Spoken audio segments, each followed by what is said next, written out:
জনাইছে মহোত্তৰ এটা breaking news Kaliabor Barua চুকত ভয়ংকৰ পথ দুৰ্ঘটনা মালবাহী ট্ৰাকৰ খুন্দা অন্য এখন ট্ৰাকত বহু সময় ধৰি আবদ্ধ হৈ থাকে দুৰ্ঘটনাগ্ৰস্ত ট্ৰাকখনৰ হেণ্ডিমেন আহত হেণ্ডিমেন গোলাঘাট ফলঙনিৰ উত্তম তাঁতী আৰু চালক ঢুলীয়া গাঁৱৰ ৱাকিদ আলী আমি আহিছিলোঁ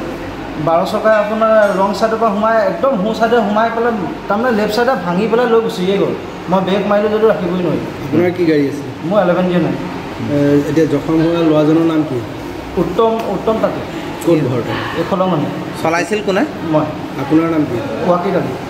মোৰ নিজৰ গাড়ী ক'ত ঘৰ গোলাঘাট এতিয়া তেওঁ কিমান জখম হৈছে তেওঁ ভৰিটো পাইছে ভৰি মাৰিছে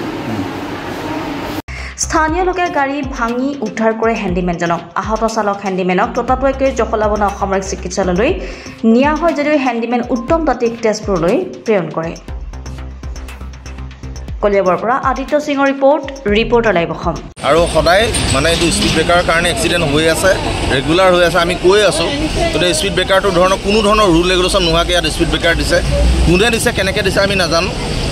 স্পীড ব্ৰেকাৰটো মানে হোৱাটোৰ কাৰণে আমাৰ মানে বিৰাট ডাঙৰ প্ৰব্লেম হৈছে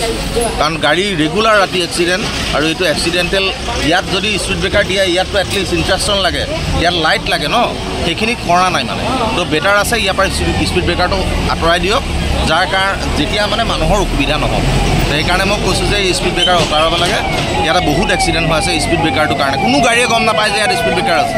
কোনো গাড়ীয়ে গম নাপায় XYZ সদায় গাড়ীয়ে ৰেগুলাৰ কাৰবাৰ ধৰক চকেট জাম্পাৰ যায় কাৰবাৰ গাড়ী বিৰাট লোড গাড়ী আহে ৰচি ছিগি যায় কিবা হয় গাড়ীয়ে খুনিয়াই দিয়ে কিবা হয় এতিয়া আজি এটা ল'ৰাৰ কিমান কণ্ডিশ্যনটো এনেকুৱা ধৰণৰ কণ্ডিশ্যন মানে স্পীড ব্ৰেকাৰটোৰ কাৰণে হৈ আছে এইটোৱে নহয় মই সেইটোৱে কথা কোৱা নাই ইয়াতো আৰু মিনিমাম 50 মিটাৰৰ আগতো এটা আছে দুইটা স্পীড ব্ৰেকাৰ আমাক নালাগে তো মই সেইটোৱে কৈছোঁ যে স্পীড ব্ৰেকাৰকেইটা আঁতৰাওক যোনে নহয় এক্সিডেণ্টেল কেছবিলাকৰ কাৰণে যদি আমি স্পীড ব্ৰেকাৰটো আজি কাজিৰঙাত থাকক আমাৰ আপত্তি নাই এইফালে থাকক আমাৰ আপত্তি নাই কিন্তু ইয়াত কোনো ধৰণৰ ইনষ্ট্ৰাকশ্যন নোহোৱাকৈ স্পীড ব্ৰেকাৰটো ভেৰি প্ৰব্লেম তো চব মানুহৰ প্ৰব্লেম হৈ আছে সেইটো যাতে উঠাই দিয়ে আমাৰ ৰিকুৱেষ্ট কোন ঠাই এখন কোন ঠাই বৰুৱা চুক